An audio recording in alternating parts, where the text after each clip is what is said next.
नमस्कार, आप देख रहे हैं द न्यूज खबरें आप तक। मैं हूं आपके साथ शारदा झा। आप तमाम दर्शकों का स्वागत है। बुलेटिन की शुरुआत से पहले नजर डालते हैं आज की हेडलाइंस पर। रेखा कपिलेश्वर स्थान में श्रावणी मेला व जलाभिषेक को लेकर सदर एसडीएम ने की शांति समिति की बैठक। दरभंगा डीआईजी बाबूराम पहुंचे मधुबनी पुलिस अधीक्षक कार्यालय, सभी थानाध्यक्षों के साथ की समीक्षात्मक बैठक।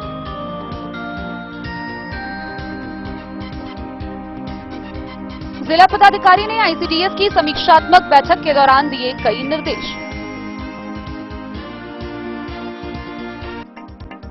बाबूबरी के भूपट्टी गांव में एक ही रात में चोरों ने 5 घरों में दिया चोरी की घटना को अंजाम।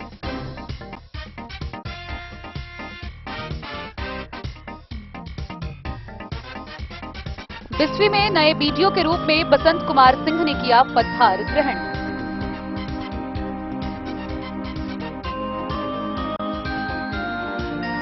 मधवापुर के बसंतपुर में सड़क की जर्जरता को लेकर ग्रामीणों ने किया रोषपूर्ण प्रदर्शन।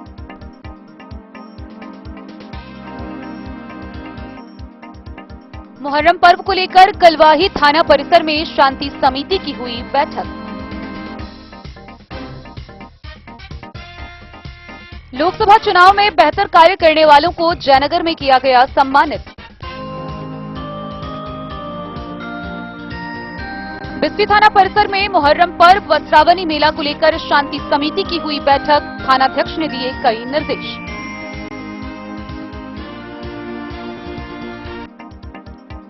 साहरघाट के निचले इलाकों में फैलने लगा है धौंस नदी का पानी, कोसी की उपनाई लहर के कारण कई खेत बर्बाद।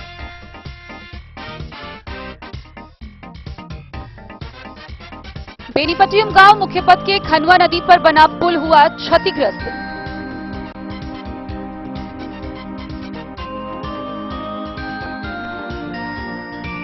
और मधुबनी जिला कोर्ट कैंपस में लगा राष्ट्रीय लोक अदालत, 574 मामलों का हुआ ऑन स्पॉट निष्पादन।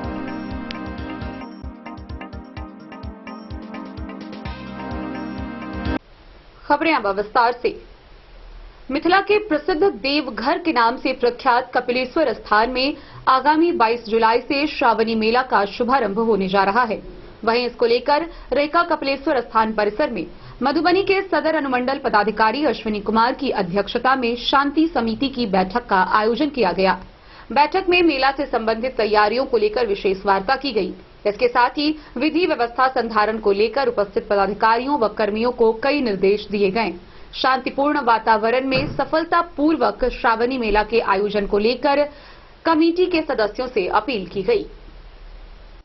आगामी 22 जुलाई से होने वाले जलाभिषेक एवं मेला के अवसर पर विधि व्यवस्था बनाए रखने हेतु कपिलेश्वर स्थान के प्रांगण में सदर एसडीओ की अध्यक्षता में शांति समिति की बैठक की गई। बैठक में पंडा परिवार के लौग प्रखंड प्रमुख समेत प्रखंड क्षेत्र के मुखिया, पंचायत समिति सदस्य, सरपंच एवं विभिन्न राजनीतिक दलों के नेता तथा प्रबुद्ध वर्ग के लोगों को आमंत्रित किया गया था। बैठक को संबोधित करते हुए एसडीओ सदर अश्विनी कुमार ने कहा कि जैसे जैसे समय बीतता जा रहा है, श्रद्धालुओं की संख्या व मेला की ख्याति बढ़ती जा रही है। काफी दूर दूर के लोग यहां जलाभिषेक करने को आते हैं। उन्होंने कहा कि शांतिपूर्ण व्यवस्था में जलाभिषेक को लेकर प्रशासन पूरी तरह से प्रतिबद्ध है। ऐसी स्थिति में मेला के लिए शौचालय, पेयजल, बिजली के साथ मेडिकल टीम एवं श्रद्धालुओं की सुरक्षा को लेकर प्रशासन की ओर से व्यवस्था की जा रही है। उन्होंने कहा कि सांप्रदायिक सद्भाव स्थापित करना चाहिए। असामाजिक तत्वों के बाहर से भी आकर और शांति को भंग करने की संभावना होती है। गलत अफवाहों व सोशल मीडिया पर लोग ध्यान ना दें। वहीं इस तरह की कोई सूचना मिलती है तो प्रशासन को तुरंत सूचित करे। एसडीओ ने बनाया कि पूर्व में बनाए गए गाइडलाइन के अनुरूप ही जलाभिषेक कार्यक्रम होगा। डीजे पर पूर्णतः प्रतिबंध रहेगा। मेला कमेटी के साथ उपस्थित लोगों के द्वारा धार्मिक दृष्टिकोण से पट खोलने की बात पर उन्होंने कहा कि भीड़ को देखते हुए निर्णय लिया जाएगा। इसके लिए प्रशासन पूर्ण सजग है, किसी भी तरह की कोताही नहीं की जाएगी। असामाजिक तत्वों पर प्रशासन की पैनी नजर है। प्रशासन की मंशा किसी को परेशान करने की नहीं, बल्कि शांतिपूर्ण जलाभिषेक को लेकर है। बैठक में आचार्य संतोष झा, श्रवण झा, भगवान झा, देवानंद झा समेत कई लोग शामिल हुए। सर आगामी 22 जुलाई को सावनी मेला को लेकर के बैठक हुई थी, क्या कुछ निर्णय लेंगे? आगामी जो पूरा सावन के महीने में 5 सोमवार इस बार पड़ रहा है और आपको पता होगा कि इस पूरे जिला में सबसे ज़्यादा भीड़ अपने कपिलेश्वर स्थान में लगता है। तो हर वर्ष की भांति हम लोग यहाँ पे कपिलेश्वर स्थान में श्रावणी मेला जो है वो ठीक से निपट जाए। उसमें सबसे महत्वपूर्ण बात भीड़ का प्रबंधन होता है वो ठीक से हो जाए। उसके लिए हम लोग आज बैठक किए थे। मंदिर समिति के पंडा जी के लोग थे, प्रशासन के लोग थे और सभी सम्मानित जनप्रतिनिधि लोग थे। तो हर वर्ष की भांति इस बार अभी हमने निर्णय लिया है कि निकास और प्रवेश द्वार अलग अलग रहेगा। लोग मंदिर में एक रास्ते से प्रवेश करेंगे और दूसरे रास्ते से बिना यू टर्न लिए, बिना दाएं बाएं किए निकल जाएंगे। उससे हमारा भीड़ प्रबंधित रहेगा। उसके बाद मंदिर का जो चारों बगल का इलाका है वहाँ पे हम कोशिश करेंगे, जैसे उस साइड में पाठशाला के पास जो मोड़ है उसके बाद हम लोग वाहन को प्रबंधित कर रहे हैं। पोखर जो हमारा है, पोखर में हम लोग 3 फीट के बाद एक बैरिकेडिंग टाइप से लगवा रहे हैं। खतरे का निशान लाल पट्टी लगवा देंगे ताकि जो भी लोग वहाँ पे आएँ उनको ये पता रहे कि इसके बाद नहीं जाना है हमें। और भीड़ नियंत्रित रहे उसके लिए जैसे ही भक्त आएंगे, सामान्यतः टेंडेंसी रहती है कि 10-11 रात के बाद भक्त आना शुरू कर देते हैं। तो 12 बजे के बाद से हम लोग पंडा समिति के माध्यम से निर्णय हुआ है कि 12 बजे के बाद से जो जल ढारने का कार्यक्रम है वो हम लोग शुरू करवा देंगे ताकि भीड़ बहुत ज़्यादा नियंत्रित ना हो और जिस कारण से किसी प्रकार की भगदड़ की समस्या से बचा जाए। मंदिर के परिसर के चारों बगल साफ सफाई इत्यादि जो हो जाए उसका भी हमने सुनिश्चित किया है। ब्लीचिंग, चूना इत्यादि रहे। सुरक्षात्मक दृष्टिकोण से फोर्स मजिस्ट्रेट का डिप्टेशन तो हम लोग कर ही रहे हैं बहुत ज़्यादा संख्या में। उसके साथ साथ CCTV से भी हम लोग निगरानी रखेंगे क्योंकि कभी कभी चेन खींचने या कुछ जेवरात चुराने की संभावना हो जाती है। एक कंट्रोल रूम बाहर में फंक्शन करता रहेगा जिसमें मेडिकल टीम सभी आवश्यक सुविधाओं के साथ रहेगी। रनिंग मोड में हमारा एक एम्बुलेंस वहाँ पे लगा रहेगा जो कि किसी प्रकार की इमरजेंसी सिचुएशन से निपटने के लिए तैयार रहेगी। डॉक्टर, नर्सेस और पूरा जो एक मेडिकल टीम होता है वो पूरा वहाँ पे रहेगा। अग्नि सुरक्षा के लिए हम लोगों ने एक अग्निशमन दस्ता को यहाँ पे डिप्यूट किया है। वो पूरे वो जल ढारने के कार्यक्रम के दौरान पूरी रात बना रहेगा ताकि उस चीज़ से निपटा जाए। एहतियात के तौर पे हमने इस श्रावणी मेला से पहले ही विद्युत विभाग को कहा गया है कि वो सभी तारों की जांच कर लेंगे और जहां आवश्यकता होगा वहां पे वो रिपेयरिंग करवा लेंगे। तो कुल मिला के हम एक फुल प्रूफ सिस्टम जिसमें कि जीरो कैजुअलिटी या जीरो एरर का जो एक कॉन्सेप्ट है उस आधार पर हम लोग अभी से तैयारी कर रहे हैं। सर डीजे को लेकर के क्या कुछ? आपको पता ही होगा कि डीजे अत्यधिक नॉइज पैदा करता है जो कि सामान्य मनुष्य के साथ साथ जो स्पेशल मरीज होते हैं उनके दिलों की धड़कन इत्यादि को बढ़ा देता है। लोग एक दूसरे से बातचीत नहीं कर पाते हैं, इतना तेज साउंड होता है। जो स्पेशल मरीज होते हैं उनके दिलों की धड़कन इत्यादि को बढ़ा देता है। लोग एक दूसरे से बातचीत नहीं कर पाते हैं, इतना तेज साउंड होता है। इसके लिए हमने जयनगर अनुमंडल प्रशासन से रिक्वेस्ट करेंगे हम लोग कि वो उस घाट से ही डीजे इत्यादि को रिक्वेस्ट करें कि ना आए और डीजे इत्यादि वाहन को हम लोग रहिका का जो अपना विद्यापति चौक है वहीं पे रोक लेंगे या उनको बंद करवा देंगे कि डीजे लेके वो ना जाएं। और जो वाहनों का प्रवेश है वो भी हम लोग संस्कृत विद्यालय के बाद प्रबंधित कर देंगे ताकि उस चीज़ की समस्या से निपटा जा सके। डे न्यूज के लिए मधुबनी से नीतीश कुमार की रिपोर्ट। दरभंगा के डीआईजी बाबूराम मधुबनी पहुंचे, जहां उन्होंने मधुबनी के पुलिस अधीक्षक कार्यालय में एसपी समेत जिला भर के तमाम थानाध्यक्षों के साथ समीक्षात्मक बैठक की। बैठक के दौरान उन्होंने विभिन्न थाना क्षेत्रों में किए जा रहे कार्रवाई को लेकर बारी बारी से जायजा लिया, साथ ही कई दिशा निर्देश निर्गत किए। मुहर्रम पर्व और श्रावणी मेला को लेकर कई दिशा निर्देश दिया। दरभंगा डीआईजी बाबूराम ने मधुबनी पुलिस अधीक्षक के कार्यालय पहुंचकर एसपी तथा तमाम थानाध्यक्ष के साथ समीक्षा बैठक किया। समीक्षा बैठक में सभी थानाध्यक्षों के क्षेत्र में होने वाली घटनाएं एवं किए जा रहे कार्रवाई के बारे में जानकारी बारी बारी से ली तथा कई दिशा निर्देश दिए। उन्होंने मधुबनी पुलिस को निर्देश देते हुए बताया कि आगामी होने वाले मुहर्रम पर्व को देखते हुए मधुबनी पुलिस 24 घंटे अलर्ट रहे। मुहर्रम पर्व के दिन असामाजिक तत्वों के द्वारा ऐसे में कोई घटना को अंजाम देता है तो कार्रवाई करने से जरा भी पीछे नहीं हटे। जिले में मुहर्रम पर्व मनाने व निकलने वाली जुलूस को शांतिपूर्ण ढंग से संपन्न कराएं। मुहर्रम से पहले असामाजिक तत्व व बदमाशों पर मधुबनी पुलिस नजर बनाकर रखे ताकि जुलूस के दिन कोई घटना को अंजाम न दे। ऐसे व्यक्ति जिस पर शक हो उसे हिरासत में लेकर पूछताछ करें। उन्होंने मधुबनी पुलिस अधीक्षक को निर्देश देते हुए कहा कि बॉर्डर इलाकों में कड़ी नजर बनाकर रखें ताकि शराब तस्कर शराब का कारोबार जिला में ना करें व जिला में घटना को अंजाम देने वाले आरोपी बॉर्डर क्रॉस ना करें। नेपाल बॉर्डर के आसपास मधुबनी पुलिस चुस्त दुरुस्त हमेशा बनकर रहे। आगे उन्होंने निर्देश देते हुए कहा कि थाना को बेहतर ढंग से साफ सफाई रखें।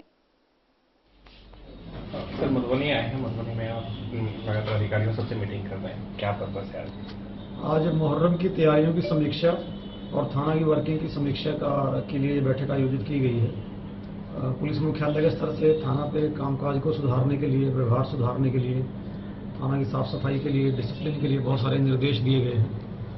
उनका अनुपालन का स्तर जानने के लिए आज हम लोग यहाँ बैठक कर रहे हैं। और अभी मुहर्रम का त्यौहार आने वाला है, जुलूस को लेकर तैयारी जो की गई है उसकी समीक्षा की जा रही है। सर बॉर्डर क्षेत्रों में लगातार कुछ न कुछ आपराधिक घटनाएं घट रही है और कई ऐसे क्रिमिनल होते हैं जो बॉर्डर पार चले जाते हैं, उनकी गिरफ्तारियां भी नहीं हो पाती है खासतौर पर। तो बॉर्डर पर पुलिसिंग को लेकर के क्या कुछ स्पेशल अलग दिशा निर्देश दिए जा रहे हैं? बॉर्डर पर पुलिसिंग को लेकर तो लगातार तैयारी चलती रहती है। जो दूसरे तरफ की जो पुलिस है उनसे भी मीटिंग होती रहती है और जितनी भी आपराधिक घटनाएं घटी हैं लगभग सबका तो विभाजन हो ही गया है। तो अपराधी कुछ टाइम के लिए भाग सकता है लेकिन गिरफ्तारी तो अल्टीमेटली हो ही जाती है। मधुबनी से फिरोज आलम की रिपोर्ट। मधुबनी समाहरणालय के सभा कक्ष में जिला पदाधिकारी अरविंद कुमार वर्मा ने आईसीडीएस की समीक्षात्मक बैठक की। इस मौके पर मधुबनी के civil surgeon doctor Naresh Kumar Bhimsaria व जिला प्रोग्राम पदाधिकारी आईसीडीएस मौजूद रहीं। जिला पदाधिकारी अरविंद कुमार वर्मा की अध्यक्षता में समाहरणालय सभा कक्ष में आईसीडीएस की समीक्षात्मक बैठक आयोजित हुई, जिसमें सिविल सर्जन मधुबनी, जिला प्रोग्राम पदाधिकारी डॉक्टर ललिता कुमारी एवं सभी प्रखंड से बाल विकास परियोजना पदाधिकारी उपस्थित थीं। जिला पदाधिकारी के द्वारा पिछले माह के रिपोर्ट की समीक्षा करते हुए पोषण ट्रैकर के विभिन्न मानकों सूचकांक में 100% उपलब्धि के लिए निर्देश दिया गया। सभी बाल विकास परियोजना पदाधिकारी को यह भी निर्देश दिया गया कि अपने संबंधित प्रखंड में स्वास्थ्य विभाग के द्वारा आयोजित बीएलटीएफ की बैठक में उपस्थित होना सुनिश्चित करें। Bureau report Madhubani. बाबूबरी थाना क्षेत्र के भूपट्टी गांव में बीते रात एक ही रात में 5 घरों में अज्ञात चोरों के द्वारा चोरी की घटना को अंजाम दिया गया। पिछले 4 दिनों से लगातार विभिन्न क्षेत्रों में हो रही चोरी के बाद लोगों में दहशत का माहौल है। बाबूबरी थाना क्षेत्र में चोरी की घटनाएं लगातार बढ़ रही है। बीते 4 दिनों में थाना क्षेत्र के अलग अलग गांवों में चोरी की वारदात घट चुकी है। लगातार हो रही चोरी की वारदात से लोगों में दहशत बना हुआ है। गौरतलब हो कि शुक्रवार रात भूपट्टी गांव के 5 घरों में चोर ने चोरी की वारदात को अंजाम दिया। वहीं बुधवार रात भी चोरों ने दुदाही व लोहापीपर गांव में चोरी की घटना को अंजाम दिया था। शुक्रवार रात भूपट्टी में चोर ने घर का ताला तोड़कर नगद व आभूषण सहित लाखों की संपत्ति पर हाथ साफ किया, जहां आभूषण व नगद सहित लगभग 2.5 से 3 लाख रुपए की संपत्ति चोरी होने की बात बताई जा रही है। भूपट्टी पंचायत के मुखिया सह मुखिया संघ के अध्यक्ष लक्ष्मी पासवान ने बताया कि चोर ने घर का ताला तोड़कर घटना को अंजाम दिया है। उन्होंने यह भी बताया कि सुरेंद्र पासवान, शिवजी पासवान, जीतन पासवान, छेदी पासवान तथा उमेश यादव के घरों में चोरी की घटना घटी है। चोरी होने की जानकारी लोगों को सुबह में हुई। पेटी, बक्सा व कपड़ा लोगों के घर से बाहर बगीचा व बधार में फेंका हुआ मिला। इसकी जानकारी पुलिस को दी गई। पुलिस दलबल के साथ घटनास्थल पर पहुंचकर घटना की जानकारी प्राप्त कर जांच में जुट गई। बाबूबरी से ललित नारायण सिंह की रिपोर्ट। बिस्फी के नए प्रखंड विकास पदाधिकारी के रूप में बसंत कुमार सिंह ने पदभार ग्रहण किया। गौरतलब हो कि निवर्तमान बीडीओ मनोज कुमार का स्थानांतरण समस्तीपुर में हसनपुर में बीडीओ के पद पर हुआ है। बिस्फी के नए बीडीओ के रूप में बसंत कुमार सिंह ने निवर्तमान बीडीओ मनोज कुमार से अपना पदभार ग्रहण किया। निवर्तमान बीडीओ मनोज कुमार का समस्तीपुर के हसनपुर में बीडीओ के पद पर स्थानांतरण हो गया है। नए बीडीओ बसंत कुमार सिंह ने पदभार ग्रहण करते हुए कहा कि सरकार की जन कल्याणकारी योजनाओं को पारदर्शी तरीके से आम लोगों तक पहुंचाने की बात कही। उन्होंने कहा कि प्रखंड क्षेत्र की हर समस्या को निदान करने का प्रयास करेंगे। क्षेत्र में कोई भी समस्या हो, लोग उनसे आकर मिले, वह सबकी समस्या का निदान करेंगे। साथ ही उन्होंने प्रखंड के कर्मचारी को निर्देश देते हुए कहा कि काम में कोताही बर्दाश्त नहीं की जाएगी। इसलिए कार्यालय के कर्मी पारदर्शी तरीके से काम करें और लोगों का सहयोग करें। बिस्फी से सत्यनारायण यादव की रिपोर्ट। खबरों का सिलसिला जारी रहेगा, जल्द ही लौटेंगे एक छोटे से ब्रेक के बाद। आप बने रहिए हमारे साथ। लाल बाबू प्रसाद एंड सन्स, संकट चौक, बैंक ऑफ इंडिया के बगल में, मधुबनी। इस शादी सीजन सिर्फ हमारे साथ खरीदे और पाएं 100% एक्सचेंज वैल्यू। आप सोने चांदी या हीरे के आभूषणों की तलाश में हैं तो हमारे ज्वेलरी शॉप में मिलेंगे आपको हर तरह के आभूषण बेहद किफायती दामों पर। हर अवसर के लिए आभूषण आपके बजट में। लाल बाबू प्रसाद एंड सन्स, संकट चौक, बैंक ऑफ इंडिया के बगल में, मधुबनी। नए और शानदार स्टॉक के साथ अब हर रिश्ते को करे और भी सुंदर। लाल बाबू प्रसाद एंड सन्स, संकट चौक, बैंक ऑफ इंडिया के बगल में, मधुबनी। हमारे सभी गोल्ड ज्वेलरी शॉप पर HUID है मौजूद।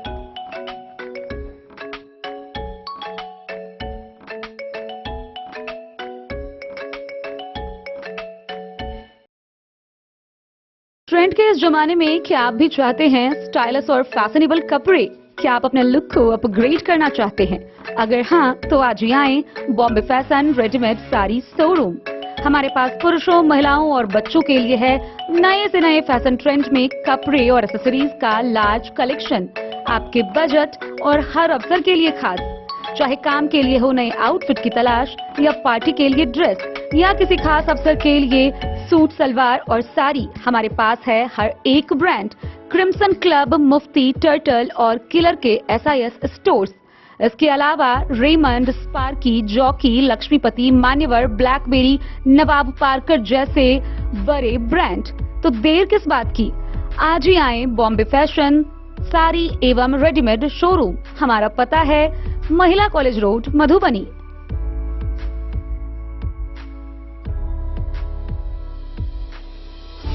अगर है आपको सोने चांदी या हीरे के आभूषणों की तलाश तो आज ही आएं लाल बाबू ज्वेलर्स, महिला कॉलेज रोड, मधुबनी। मिथिलांचल में 100 वर्ष से अधिक की विरासत और आपकी सेवा में हर आभूषण पर हॉलमार्क उपलब्ध है। हर अवसर के लिए आभूषण, शादी हो, पार्टी हो, त्योहार हो, आपके बजट में और आपके डिजाइन के अनुसार। तो आज ही हमारी ज्वेलरी शॉप पर आएं और अपने प्रियजनों के लिए खरीदे खूबसूरत आभूषण।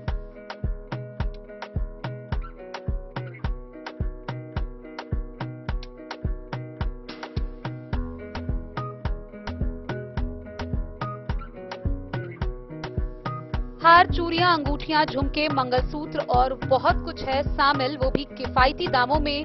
मधुबनी में सबसे कम मेकिंग चार्ज पर। लाल बाबू ज्वेलर्स, महिला कॉलेज रोड, मधुबनी।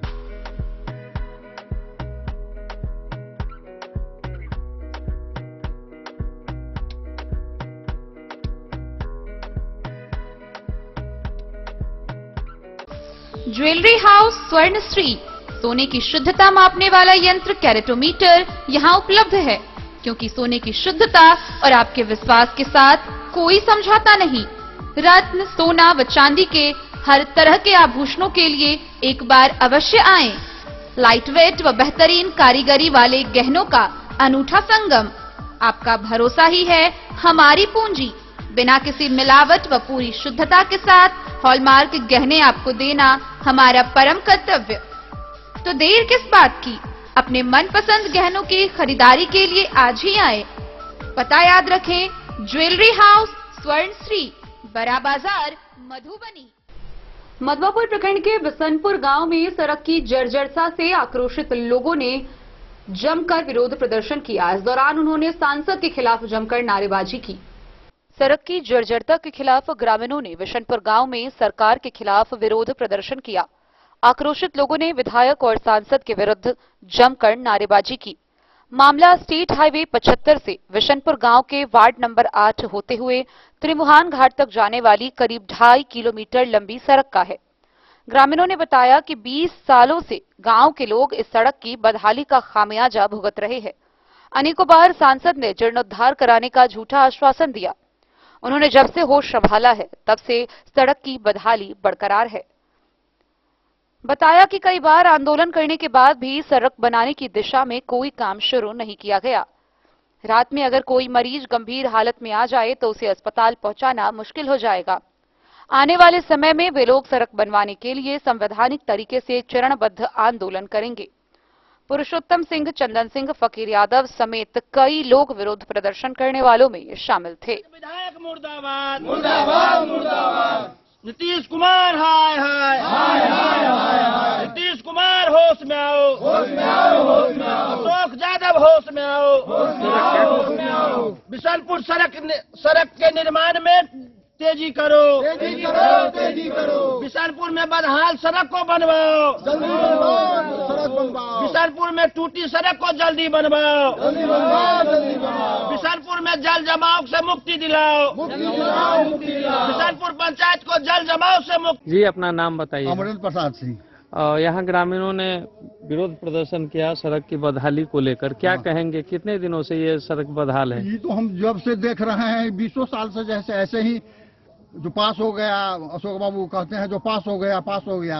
कभी किसी से शिकायत आप लोगों ने की है कि विधायक, एमएलए, मुखिया? बराबर शिकायत करते ही हैं जो अशोक। क्या आश्वासन मिलता है? हाँ, हो गया, पास हो गया, अब हो जाएगा, ठीक हो गया। नापी भी करवा देते हैं, इलेक्शन आता है तो अब फिर जैसे के तैसे रह जाता है जो कुछ तो नहीं। बहुत लंबे समय से ये सड़क बदहाल है। हम तो समझते हैं जो हम अकील जब से हुआ है 25 बरस से जो है सो यही हालत देख रहे हैं। नीतीश कुमार जी की सरकार बताती है कि सड़क जीर्णोद्धार के मामले में वो बहुत आगे हैं, हर गांव को पक्की सड़क से जोड़ दिया। बिशनपुर को तो हमको होता है जो सबसे पीछे छोड़ गए जो है सो, और बिशनपुर पीछे है बहुत। बिशनपुर पंचायत बहुत पीछे छुटा हुआ है, बिहार में पिछले पावदान पर है। पिछले में पिछले पावदान पर है। क्या चाहेंगे सरकार से, क्या मांग है? मांग है जो इसका जो है सो पक्कीकरण हो। हम अपना निजी काम नहीं कर रहे हैं। ये सड़क कहाँ से कहाँ तक, किस गांव होते हुए कहाँ से कहाँ तक जाती है? अब तो उधर भी थोड़ा ढलाया उलाया है, वो सब भी समाप्त हो गया है। वहाँ से लेके छोटे बाबू के घर से लेके गांव में देव नारायण बिंदा के घर से होते हुए मुसलमान टोली से लेके जो है सो वहाँ घाट तक जो है सो होना चाहिए। किस घाट तक? तिरमान घाट तक। बताइए, आज आप ग्रामीणों ने सरकार के खिलाफ विरोध प्रदर्शन किया, क्या है मामला? अभी इसके लिए बिशनपुर SH 75 से यह सड़क तिरमाहान SH 75 को जोड़ती है, बिशनपुर गांव होते हुए जोड़ती है। यहाँ के जो पूर्व सांसद हुकुमदेव नारायण यादव जी के द्वारा यह सड़क की लंबाई चौड़ाई लगभग 2-2.5 किलोमीटर है और 1 किलोमीटर तक बना करके इस सड़क को छोड़ दिया गया। और हम लोग ग्रामीण इसके लिए कई बार प्रखंड मुख्यालय, अनुमंडल मुख्यालय और SH सड़क को भी जाम किया, लेकिन अभी तक इसका फलस्वरूप कुछ देखने को नहीं मिल रहा है। और हाल यह है कि अगर रात में हमारे यहाँ कोई अगर बिशनपुर में बीमार पड़ जाता है तो उसको यहाँ से अगर हॉस्पिटल ले जाने की जरूरत अगर होगी तो हमको लग रहा है जो गांव से निकलते निकलते ही दम तोड़ देगा। यही हाल इस सड़क की है। और एक सड़क आप लोगों ने बताया कि ये खड़ंजा किया हुआ है, टूटा फूटा हुआ है खड़ंजा। ये कितने दिनों से ये बदहाल के टूटा फूटे स्थिति में? 15-20 सालों से इस सड़क का यह हाल है, जो खड़ंजा है टूटा हुआ है। 15-20 साल में लगभग 4 MP और 4 MLA हुए जी। तो किसी के यहाँ कोई शिकायत हुई या बार शिकायत हुई, क्या हुआ? जी नहीं, इसके लिए हम लोग यहाँ के जो स्थानीय सांसद, पूर्व सांसद भी रहे हैं बाबू हुकुमदेव नारायण यादव जी, और अभी वर्तमान सांसद भी है श्री अशोक यादव जी, उनको, और यहाँ के जो स्थानीय विधायक हैं सुधांशु शेखर, उनको भी, और हम लोग मुख्यमंत्री, इसके बाद इस विभाग के जो मंत्री हैं, हर जगह हम लोगों ने पत्राचार किया, लेकिन अभी तक उसका कुछ देखने को नहीं मिल रहा। और हम लोगों को लग रहा है जो अभी ये बरसात का मौसम है, अभी यहाँ अगर कोई आदमी अगर बीमार पड़ जाएगा तो हमको यह लग रहा है जो वो घर से, गांव से निकल नहीं सकता है। इसलिए जो गांव का ही सड़क जब अच्छी नहीं है तो फिर सड़क पर जाएगा। आप लोग आंदोलन पर उतर गए हैं, बावजूद इसके अगर काम नहीं होता है फिर क्या कहेंगे? इसके लिए हम लोग चरणबद्ध आंदोलन करेंगे। अगर इस पर अगर सरकार अगर अमल नहीं करती है तो इसके लिए हम लोग फिर अनुमंडल मुख्यालय हो, प्रखंड मुख्यालय हो, और जहां जो हम लोगों को करना पड़ेगा, जो कानून लीगल है, हम लोग उस हिसाब से करेंगे। अपना नाम बताइए। संजय कुमार, कहाँ घर हुआ? बिशनपुर। द न्यूज के लिए मधवापुर से एसके दीपक की रिपोर्ट। आगामी 17 जुलाई को होने वाले मुहर्रम पर्व को लेकर कलवाही थाना परिसर में शांति समिति की बैठक आयोजित की गई। बैठक की अध्यक्षता करते हुए थानाध्यक्ष सपन कुमार ने उपस्थित जनप्रतिनिधियों से शांतिपूर्ण वातावरण में मुहर्रम पर्व मनाने की अपील की। इसके साथ ही पुलिस पदाधिकारियों व कर्मियों को विधि व्यवस्था संधारण को लेकर कई दिशा निर्देश निर्गत किए। कलवाही थाना परिसर में मुहर्रम पर्व को लेकर शांति समिति की बैठक हुई।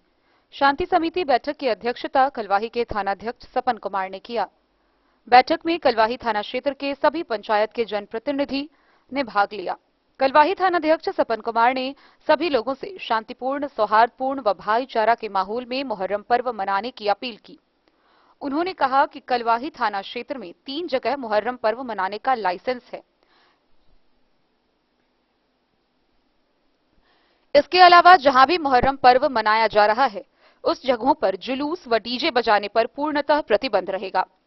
थानाध्यक्ष ने मुहर्रम पर्व के जुलूस में हुड़दंग नहीं करने की अपील की। जुलूस शांतिपूर्ण तरीके से व लाइसेंस में दिए गए रास्ते से ही निकालना है।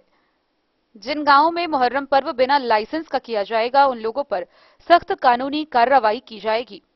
पर्व के दौरान शराब कारोबारी व शराब पीने वाले पर कलवाही पुलिस की सख्त पैनी नजर रहेगी। थानाध्यक्ष ने आम लोगों से अपील किया कि शराब बेचने वाले एवं शराब पीकर हुड़दंग मचाने वाले को देखते ही तुरंत प्रशासन को सूचना दिया जाए, जिससे कि वैसे व्यक्ति को गिरफ्तार कर जेल भेजा जाए। मुहर्रम पर्व को लेकर शांति समिति की बैठक में कलवाही समाज से केदारनाथ भंडारी, शकील अहमद, घूरण यादव, मुखिया जितेंद्र प्रसाद सिंह, मनोज कुमार साह, अमरेंद्र कुमार साफी, जहीर मलमली सहित दर्जनों जनप्रतिनिधि व स्थानीय लोग शामिल हुए। कलवाही से सरमोद लाल दास की रिपोर्ट। जयनगर प्रखंड कार्यालय के समीप टीपीसी भवन में सम्मान समारोह का आयोजन किया गया, जिसका उद्घाटन बीडीओ देवधा थानाध्यक्ष, जयनगर अपर थानाध्यक्ष ने संयुक्त रूप से फीता काटकर किया। इस दौरान लोकसभा चुनाव के दौरान विभिन्न क्षेत्रों में उत्कृष्ट कार्य करने वाले सरकारी विद्यालयों के शिक्षक, प्रखंड कर्मी, सेक्टर बीएलओ समेत अन्य लोगों को सम्मानित किया गया। जयनगर प्रखंड कार्यालय के समीप टीपीसी भवन में शनिवार को सम्मान समारोह कार्यक्रम का आयोजन किया गया। कार्यक्रम का उद्घाटन बीडीओ राजीव रंजन कुमार, देवधा थानाध्यक्ष प्रीति भारती, जयनगर अपर थानाध्यक्ष गोपाल कृष्ण एवं महिला विकास मंच प्रदेश अध्यक्ष दीप शिखा सिंह ने संयुक्त रूप से दीप प्रज्वलित कर किया। बीडीओ की अध्यक्षता व किसान सलाहकार कृष्णवीर घोष व शिक्षक मिथिलेश ठाकुर के संचालन में आयोजित कार्यक्रम में अतिथियों को पाग दुपट्टा पहनाकर स्वागत किया गया। कार्यक्रम में लोकसभा चुनाव में प्रखंड कर्मी, सरकारी विद्यालयों के शिक्षकों, सेक्टर और बीएलओ को सम्मानित किया गया। बीडीओ ने बताया कि लोकसभा चुनाव में सराहनीय कार्य करने वाले कर्मियों को सम्मानित किया गया है, जिसमें प्रखंड कार्यालय, पंचायत सचिव, विद्यालय के शिक्षक समेत अन्य लोग शामिल हैं। कार्यक्रम में 10 लोगों को one of the best award से सम्मानित किया गया, जिसमें मनोज कुमार पासवान, मिथिलेश कुमार ठाकुर, हरिहर महरा, राम भरोस कुमार, मोहम्मद इम्तियाज, कृष्णवीर घोष, सुधीर कुमार यादव, रंजीत रंजन समेत अन्य लोग शामिल हैं। द न्यूज के लिए जयनगर से मोहम्मद अली की रिपोर्ट। बिस्फी थाना परिसर में आगामी मुहर्रम पर्व व श्रावणी मेला को लेकर शांति समिति की बैठक आयोजित की गई। बैठक की अध्यक्षता करते हुए थानाध्यक्ष अविनाश कुमार ने स्थानीय लोगों से शांतिपूर्ण, सौहार्दपूर्ण वातावरण में पर्व मनाने की अपील की। इसके साथ ही उन्होंने बताया कि पर्व के दौरान डीजे बजाने पर पूर्णतः प्रतिबंध रहेगा, वहीं जुलूस निकालने के लिए लाइसेंस लेना अनिवार्य है। आगामी मुहर्रम एवं श्रावणी मेला शांतिपूर्ण वातावरण में मनाने को लेकर बिस्फी थाना परिसर में शांति समिति की बैठक थानाध्यक्ष अविनाश कुमार की अध्यक्षता में आयोजित हुई। बैठक को संबोधित करते हुए पुलिस निरीक्षक सह थानाध्यक्ष अविनाश कुमार ने कहा कि सामाजिक सौहार्द के साथ शांतिपूर्ण वातावरण का माहौल स्थापित करना सभी की जिम्मेदारी है। कहा कि सरकारी नियमों के अनुसार ताजिया निकालने के लिए लाइसेंस लेना आवश्यक है। बिना लाइसेंस के लोग ताजिया नहीं निकाल सकते। प्रशासन शांतिपूर्ण वातावरण में पर्व मनाने को लेकर सक्रिय है।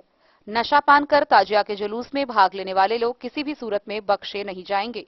पकड़े जाने पर कड़ी कार्रवाई की जाएगी। डीजे पूर्ण रूप से प्रतिबंध रहेगा। वहीं थानाध्यक्ष ने कहा कि शांतिपूर्ण जलाभिषेक को लेकर भी प्रशासनिक व्यवस्था पूर्ण रूप से चुस्त दुरुस्त की गई है। असामाजिक तत्वों पर भी पैनी नजर रखी गई है। शांति भंग करने वाले लोगों पर कड़ी कार्रवाई की जाएगी। उन्होंने लोगों से और असामाजिक तत्वों पर निगाह रखने और इसकी सूचना प्रशासन को देने की बात कही। थानाध्यक्ष ने लोगों से यहां की गंगा यमुना तहजीब को कायम रखने की बात कही। बिस्फी से सत्यनारायण यादव की रिपोर्ट। साहरघाट में कोसी नहर के पास से उफनाई धौंस नदी का पानी अब निचले इलाकों में भी फैलना शुरू हो गया है और इसका सीधा असर सबसे पहले किसान के खेतों पर पड़ रहा है। स्थानीय कई किसानों ने बताया कि उनकी खेती बुरी तरह प्रभावित हुई है और अगर स्थिति यही बनी रही तो आगे और भी बड़ा नुकसान हो सकता है। साहरघाट कोसी नहर के पास से उफनाई धौंस नदी का पानी निचले इलाकों में फैलना शुरू हो गया है। कोसी फाटक के पास के टूटे हुए बांधों को पार कर बाढ़ का पानी स्टेट हाईवे 75 पर दबाव बनाना शुरू कर दिया है।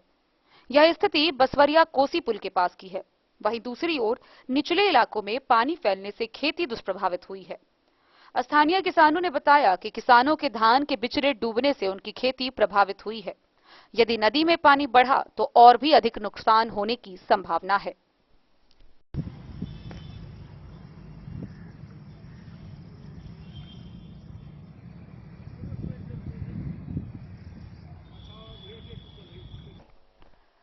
द न्यूज के लिए मधवापुर से एसके दीपक की रिपोर्ट। खबरों का सिलसिला जारी रहेगा। जल्द ही लौटेंगे एक छोटे से ब्रेक के बाद। आप बने रहिए हमारे साथ। होटल गोकुल राज।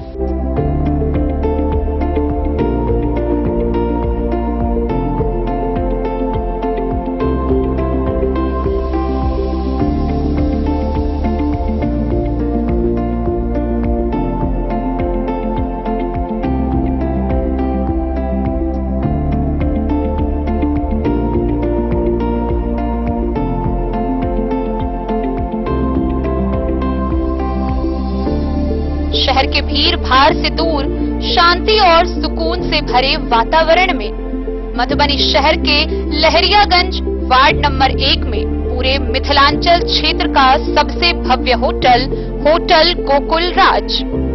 4 मंजिला इमारत की इस होटल में है 4 बड़े बड़े बैंकेट हॉल, रिंग सेरेमनी, शादी, मीटिंग या पार्टी, हर एक आयोजन के लिए अलग से हॉल की व्यवस्था, रेस्टोरेंट की व्यवस्था जहां एक से बढ़कर एक लजीज व्यंजनों का मिलेगा संगम और रहने का उचित प्रबंध, suite room, AC room, non AC room से सुसज्जित होटल जहां लिफ्ट की भी है व्यवस्था, पार्किंग का पूरा इंतजाम।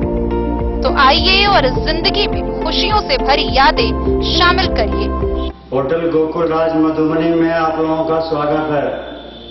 होटल गोकुल राज, लहरियागंज वार्ड नंबर 1 मधुबनी। शुभ शगुन वाटिका मैरिज गार्डन मधुबनी शहर के बीचों बीच बाबू साहेब चौक पर आपकी सुविधा अनुसार आकर्षक और भव्य मैरिज गार्डन। शगुन वाटिका विवाह भवन, रिंग सेरेमनी हो या हो शादी, छोटा बड़ा पारिवारिक समारोह हो या हो कोई उत्सव या पार्टी, शगुन वाटिका मैरिज गार्डन दे रहा है आपको सबसे बेहतरीन सेवा। बुकिंग के लिए संपर्क करें गणपति टेंट हाउस, पुराना LIC कैंपस, खादी भंडार मधुबनी। संपर्क सूत्र 7903625254। विवेकानंद मिशन विद्यापीठ शिक्षा के क्षेत्र में एक नया आयाम अब छोटे बच्चों के लिए भी आधुनिक सुविधाओं के साथ उपलब्ध। विवेकानंद मिशन विद्यापीठ जूनियर, जहां क्लास प्री नर्सरी से 5th स्टैंडर्ड तक के बच्चों का एडमिशन प्रारंभ है। अगर आप भी चाहते हैं अपने बच्चों का शिक्षा के क्षेत्र में बेहतर विकास, तो विवेकानंद मिशन विद्यापीठ जूनियर है आपके लिए तैयार। 2.5 से 10 वर्षों के बच्चों के लिए आपको मिलेगा आधुनिक सुविधाओं के साथ एक बेहतर शिक्षा का माहौल। सीबीएसई बेस्ड करिकुलम सिलेबस के साथ साथ स्टूडेंट्स होंगे art and craft, game and sports और कल्चरल एक्टिविटीज में अव्वल। इंग्लिश मीडियम के माहौल के बीच स्टूडेंट्स बनेंगे स्मार्ट, जहां किताबी ज्ञान के साथ साथ हर क्षेत्र में स्टूडेंट्स होंगे अवेयर। हॉबीज और इंटरेस्ट को मिलेगी प्राथमिकता। तो आइए और अपने बच्चों के बेहतर भविष्य के लिए आज ही नामांकन करवाइए। Vivekanand mission Vidyapeeth junior. हमारा पता है तिरहुत कॉलोनी, नगर परिषद, main road, ward number 21, Madhubani.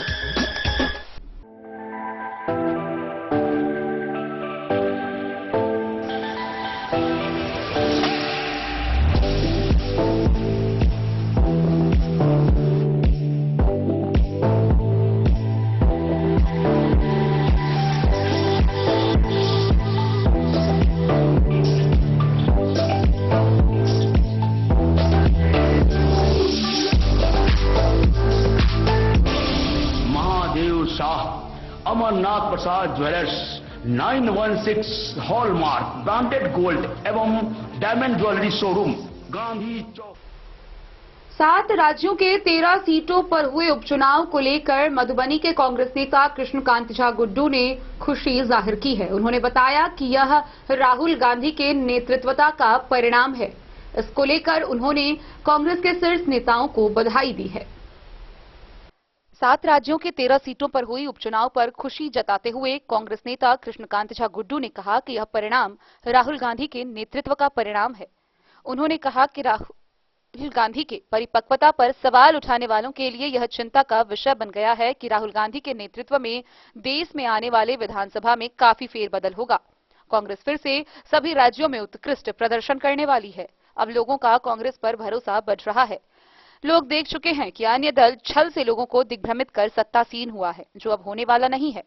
आने वाले राज्यों के चुनाव परिणाम से विपक्षी पार्टी को पता चल जाएगा कि छल कितना भारी पड़ेगा। उन्होंने इस परिणाम के लिए राहुल गांधी व कांग्रेस के शीर्ष नेताओं को बधाई और धन्यवाद दिया है। Bureau report, Madhubani. बेनीपट्टी उमगांव के मुख्य पथ पर खनुआ नदी के समीप तकरीबन 1 दशक पहले करोड़ों की लागत से पुल का निर्माण हुआ था, लेकिन सिर्फ 1 दशक बीतने के बाद ही पुल बुरी तरह क्षतिग्रस्त हो गया है। पुल इस प्रकार क्षतिग्रस्त हो गया है कि वहां पैदल भी लोगों के लिए जाना किसी खतरे से कम नहीं है। वहीं इस खतरे को देखते हुए प्रशासन ने पूरी तरह से वहां आवागमन स्थगित कर दिया है।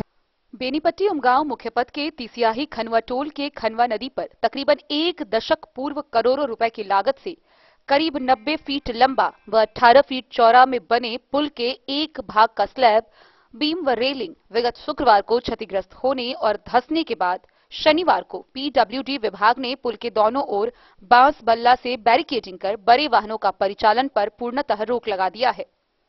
वहीं क्षतिग्रस्त पुल के दूसरे किनारे लाल फीता की चेतावनी पट्टी लगा दी है। चेतावनी पट्टी के बगल से सिर्फ पैदल लोग और बाइक सवार ही पुल होकर आवागमन कर रहे हैं। हालांकि क्षतिग्रस्त पुल के चेतावनी पट्टी के बगल से भी आवागमन करना पैदल लोगों और बाइक सवार के लिए खतरे से कम नहीं है। इस संबंध में पीडब्ल्यूडी के कार्यपालक अभियंता कुमार अभिषेक ने बताया कि यह मामला इस विभाग और जिला प्रशासन के संज्ञान में है। पुल का 2 गर्डर डैमेज हो गया है। इस परिस्थिति में आवागमन बहाल करने के लिए क्या कदम उठाया जाए, इसका मंथन विभागीय अधिकारियों व उच्चाधिकारियों के बीच चल रहा है। फिलहाल बेनीपट्टी, बौरहर व तिसियाही में पुल का गर्डर क्षतिग्रस्त होने का सूचना पट्टे लगाकर लोगों का रूट डाइवर्ट कराने की तैयारी विभाग की ओर से की जा रही है।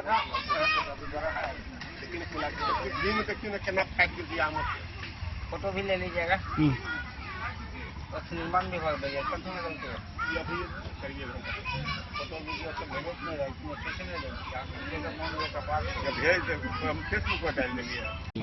कैसे पता चला कि पुल का पाया टूट गया? ये पुल जो है करीब 1.5 साल से डैमेज है और 1.5 साल से डैमेज के बाद अब जो है धीरे धीरे जो है कि इसका पिलर जो है वो धंसता जा रहा है और बीम जो है कि झड़ करके वो पूरी तरह से जो है कि ये अब खराब हो चुका है, जिस पर जी कभी भी अगर बड़ा वाहन जाएगा तो ये पुल जो है कि कभी भी ध्वस्त हो सकता है। आज क्या स्थिति आई? आज का स्थिति जो है कि ये करीब जो है कि सुबह 5-6 बजे में जो देखने को मिला कि इसका स्थिति काफी दयनीय है, जिससे कि इस पर कभी भी दुर्घटना धस सकता है और पुल ये गिर सकता है। इसलिए इस पर जो है कि पथ निर्माण के द्वारा और ग्रामीणों द्वारा इस पर जो है कि बैरियर लगाया गया है, जिसमें कि बड़ा वाहन या कोई भी ओनली मोटरसाइकिल को इस पर जो है कि जाने का अभी परमिशन है, बाद बाकी बड़ा वाहन को जाने का कोई परमिशन नहीं है। इससे आपको बोरहर टू मतलब बेनीपट्टी सड़क से आवाजाही ठप हो गया। हाँ, ये जो है कि बेनीपट्टी टू हरलाखी मार्ग है जो उमगांव से उमगांव तक की मार्ग को जोड़ता है, और यहाँ पर जो है कि ये पुल धस होने के कारण यहाँ का यातायात बिल्कुल तरह से अब बंद है फिलहाल। पुल धसा भी है क्या? हाँ, पुल धसा है। धसा हुआ? हाँ, पुल पूरी तरह से दोनों साइड से डैमेज हो चुका है, जो कि इस पर बीच में अगर कोई बड़ा वाहन जाए तो बीच में ही पुल जो है कि गिर जाएगा। तो क्या छोटा वाहन भी तो जा सकता है? ऐसी क्या बात है जो छोटे वाहन को आप बाइक को जाने की इजाजत दे रहे हैं? बाइक फिलहाल जो है कि उस साइड से थोड़ा कम डैमेज है, तो उस साइड से बाइक फिलहाल जा सकता है, लेकिन वो भी जो है कि अब कुछ देरों में वो भी बंद होने जा रहा है। हाँ, वो भी बंद होने जा रहा है। फिलहाल इसका निदान के लिए कोई उपाय चल रहा है? फिलहाल इसका निदान पथ निर्माण विभाग आए थे और जिला प्रशासन के द्वारा जो है कि बेनीपट्टी थाना भी यहाँ पर भेजे गए थे उनको। फिलहाल इस पर जो है कि वाहन को रोकने के लिए, और इस पर जो है कि अभी कोई नहीं है, डाइवर्सन वगैरह के लिए बातचीत चल रहा है। डाइवर्सन बनेगा उसके बाद इस यातायात को शुरू किया जाएगा डाइवर्सन के तहत, और नहीं तो अभी फिलहाल बेनीपट्टी से सहार घाट होते हुए बोरहर जो है कि जाएगा और बोरहर से उमगांव के लिए जाएगा। किस नदी पर पुल है ये बताइए? ये जो है कि ये वैसे इस नदी का नाम ही है खनवा नदी, और ये जो है कि ये पुल जो है आपको बेनीपट्टी से 5 किलोमीटर तिसियाही खनवा टोल में ही पुल पड़ता है। कब बना था पुल? ये पुल करीब 2012 में स्टार्ट हुआ था बनना, 2014 में कंप्लीट हुआ था। लागत पता है उस समय कितने लागत से मोटा मोटी? लागत करीब वही 3 करोड़ समथिंग था, 3 करोड़ एबव या समथिंग उसी के अप्रोच था। बेनीपट्टी से विनोद कुमार की रिपोर्ट। शनिवार को मधुबनी जिला कोर्ट कैंपस में राष्ट्रीय लोक अदालत लगाया गया। इस दौरान विभिन्न क्षेत्रों से कुल 574 मामलों का ऑन स्पॉट निष्पादन किया गया। जिला कोर्ट कैंपस में शनिवार को आयोजित राष्ट्रीय लोक अदालत में 574 मामलों का ऑन स्पॉट निपटारा हुआ। पक्षकारों के बीच 2,85,36,673 रुपए पर समझौता हुआ। कोर्ट में लंबित 160 मामलों का निपटारा हुआ। बैंक ऋण के 411 मामलों का निष्पादन किया गया। सबसे अधिक सेंट्रल बैंक के 137 मामलों का निपटारा हुआ।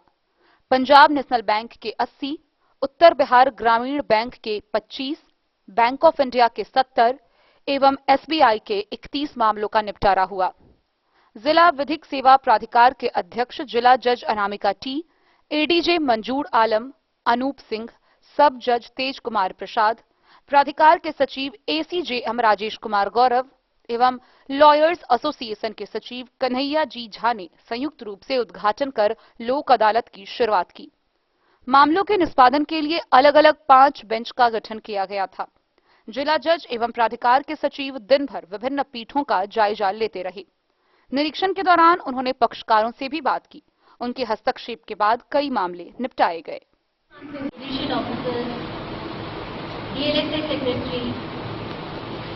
Office bearers of bar association and advocate association, officers and staff और मेरे प्रिय लिटिगेंट्स, आज लोक अदालत के अवसर पर आज हम सब यहाँ पे मौजूद हैं।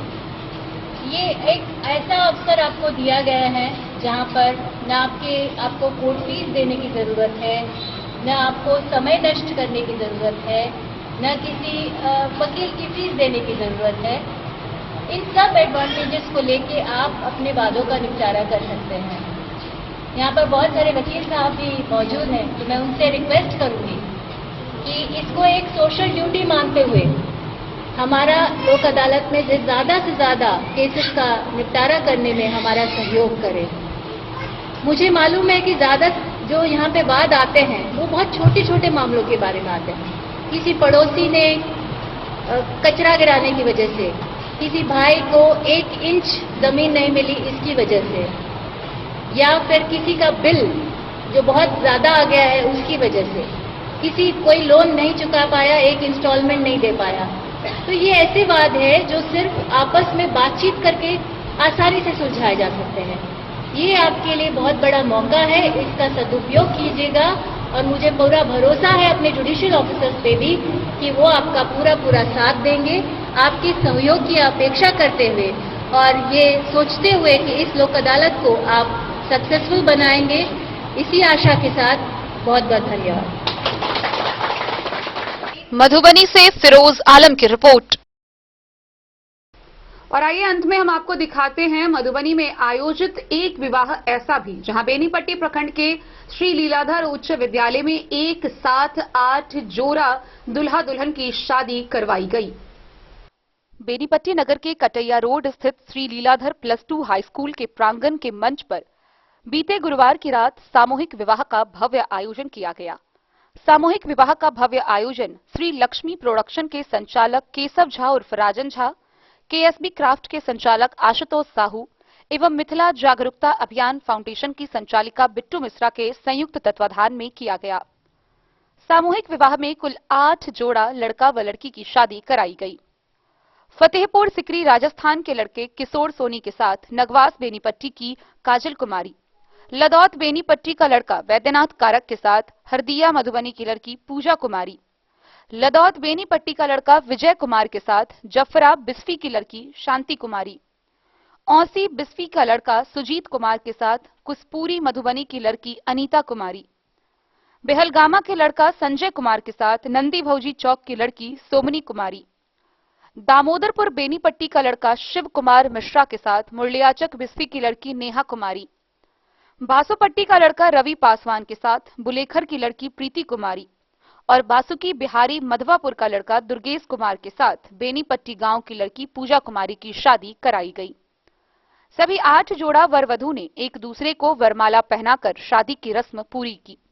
इसके बाद वधू ने अपने वर का पांव छूकर आशीर्वाद लिया। वरमाला के दौरान आयोजन समिति के सदस्यों की ओर से वर वधू के ऊपर पुष्प वर्षा कर खूब पटाखे फोड़े गए। वरमाला से पूर्व सभी 8 जोड़ा वर वधू को मंच पर लगाए गए अलग अलग सोफा पर बैठाया गया। वरमाला सहित तमाम प्रकार की शादी रस्मों के दौरान पंडित डॉक्टर त्रिभुवन कुमार झा उर्फ रोशन, त्रिलोक कुमार झा उर्फ राहुल, गिरधर नाथ शास्त्री, अजीत कुमार झा सहित 8 सदस्यीय पंडितों की टीम के द्वारा स्वस्ति वाचन, गणेश सूक्त, पुरुष सूक्त, कन्यादान, कंगन बंधन, लाजावर्त एवं सिंदूरदान का मंत्रोच्चारण किया गया।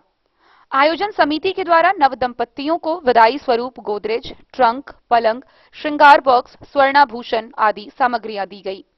साथ ही वरों के साथ आए बारातियों एवं आगंतुक अतिथियों को नाश्ता भोजन कराया गया।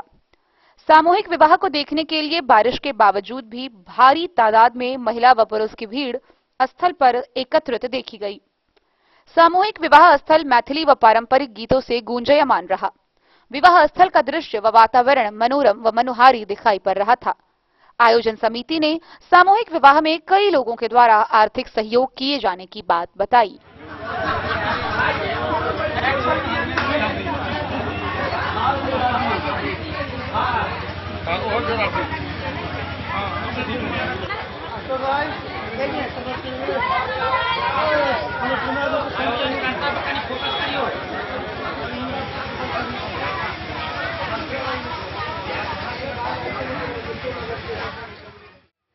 बेनीपट्टी से विनोद कुमार की रिपोर्ट।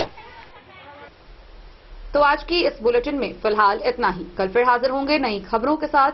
तब तक दीजिए पूरी टीम को इजाजत और मधुबनी की हर छोटी बड़ी खबरों के लिए देखते रहिए डेन न्यूज, खबरें आप तक। नमस्कार।